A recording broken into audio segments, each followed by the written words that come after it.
ضلع چارسدہ میں محکمہ تعلیم کی جانب سے گورنمنٹ گرلز اسکولوں کے مابین سالانہ کھیلوں کے مقابلوں کے اختتام پر government girls high secondary school Sherpur میں رنگا رنگ تقریب کا انعقاد کیا گیا، جس میں 20 اسکولوں کے طالبات نے حصہ لیا۔ اختتامی تقریب کے موقع پر طالبات نے رنگا رنگ پروگرام پیش کیے۔ مختلف اسکولوں کے طالبات نے مارچ پاس، پی ٹی شوز اور جمناسٹک کے مظاہرے کیے۔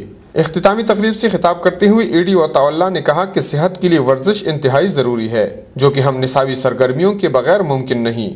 انہوں نے کہا کہ اس قسم کی تقریبات سے ہمارا مقصد بچیوں کو تعلیم کے زیور سے آراستہ کرنے کے ساتھ ساتھ ان کی جسمانی نشوونما پر بھی توجہ مرکوز کرنا ہے۔ ملک و قوم کی ترقی کے لیے خواتین کی تعلیم کلیدی حیثیت رکھتی ہے اور تعلیم یافتہ مائیں ہی باصلاحیت بچے پیدا کر سکتی ہے۔ انہوں نے طالبات کے سالانہ کھیلوں کے انعقاد پر اسپورٹ کمیٹی کے کردار کو سراہا۔ ضلعی اسپورٹ سیکرٹری مس گل قریشی نے کہا کہ ہم نصابی سرگرمیاں ہماری بچیوں کا حق ہے اور یہ حق ان سے کوئی نہیں چھین سکتا۔